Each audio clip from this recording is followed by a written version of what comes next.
அஸ்ஸலாமு அலைக்கும். Hi friends. Welcome to Najla Fareed kitchen. பீக்கங்காய் இந்த மாதிரி கண்டிப்பாக ட்ரை பண்ணியிருக்க மாட்டீங்க யாரும். கண்டிப்பாக ஒரு முறை ட்ரை பண்ணி பாருங்கள். இனி பீக்கங்காய் வாங்கினா இந்த மாதிரி தான் கண்டிப்பாக அடிக்கடி ட்ரை பண்ணுவீங்க. ஸோ எப்படின்னு பார்க்கலாமா? அதுக்கு வந்துட்டு நான் சின்ன வெங்காயமும் கடுகுலேருந்து கருவேப்பிலை காஞ்ச மிளகாய் இதெல்லாம் நல்லா எண்ணெயில் வதக்கிக்கிட்டேன்.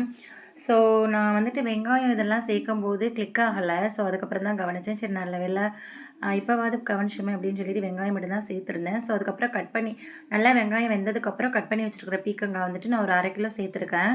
அதுக்கப்புறம் பாசிப்பருப்பு வந்துட்டு நல்லா ஊற வச்சுக்கணும். ஒரு 1/2 ஹவர் ஊற வச்ச பாசிப்பருப்பு, அப்புறம் 2 தக்காளி இதெல்லாம் சேர்த்துட்டு குழம்பு மிளகாத்தூள் இருக்கு இல்லையா, குழம்பு மசாலா, அந்த மசாலா வந்துட்டு 2 ஸ்பூனும், மிளகாத்தூள் வந்துட்டு 1/2 டீஸ்பூனும் சேர்த்துக்கிறேன்.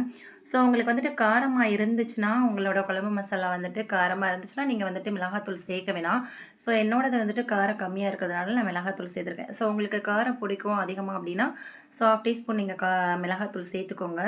ஸோ 1/2 டீஸ்பூன் வந்துட்டு உப்பு சேர்த்து நல்லா மிக்ஸ் பண்ணி விட்டுக்கோங்க. தண்ணியெல்லாம் ஊற்ற தேவையில்லை. இது நல்லா தண்ணி விடும். தண்ணியிலேயே நல்லா வெந்து வந்ததுக்கப்புறம் இதுக்கு ஒரு பொருள், முக்கியமான பொருள் சேர்க்கணும். நான் அது என்னென்னு பின்னாடி சொல்கிறேன்.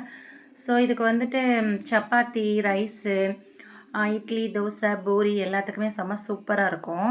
ஸோ இதை நல்லா மிக்ஸ் பண்ணி விட்டுக்கிட்டு நம்ம வந்துட்டு மூடி போட்டு நல்லா குக் பண்ணிக்கலாம். சிம்லேயே வச்சுட்டு நல்லா ஸ்லோ குக் பண்ணிக்கோங்க. ஸோ என்னைக்காவது உங்களுக்கு வந்துட்டு சமைக்கிறதுக்கு போர் அடிக்குது அப்படின்னா, கடுப்பாக இருக்கும்ல, என்னைக்காவது நம்மளுக்கு ஒரு நாள் வந்துட்டு கண்டிப்பாக சமைக்கிறதுக்கு எல்லாருக்குமே எப்போயாவது ஒரு நாள் எரிச்சலாக இருக்கும்.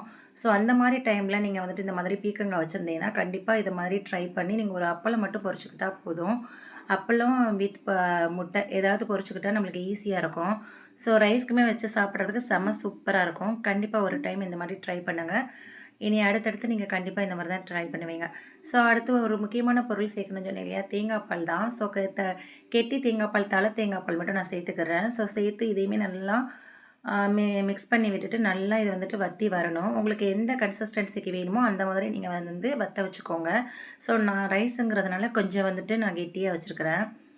ஸோ இந்த மாதிரி கன்சிஸ்டன்சியில் வந்துட்டு நான் ஆஃப் பண்ணிடுவேன். சாரி, நான் சப்பாத்திக்கு வந்துட்டு நான் ரெடி பண்ணியிருந்தேன் நைட்டு தான். ஸோ சப்பாத்திக்கு வச்சு சாப்பிட்றதுக்கு செம்ம சூப்பராக இருந்துச்சு. ஸோ சப்பாத்தி அண்ட் ரைஸ்க்கு வந்துட்டு இந்த மாதிரி கன்சிஸ்டன்சியில் வந்துட்டு நீங்கள் வச்சுக்கிட்டிங்கன்னா உங்களுக்கு கரெக்டாக வரும். ஸோ அடுப்பை ஆஃப் பண்ணிவிட்டு மூடி போட்டு ஒரு 1/2 ஹவருக்கு நம்ம அப்படியே ரெஸ்ட்டில் விட்டுட்டோம்னா அது வந்து நம்மளுக்கு இந்த மாதிரி நல்லா இஞ்சி வந்துடும். ஸோ அதுக்கப்புறம் சிக்கன் வச்சு சப்பாத்திக்கு தான் நாங்கள் சாப்பிட்ருந்தோம். செம்ம சூப்பராக இருந்துச்சு. தேங்க்ஸ் ஃபார் வாட்சிங்.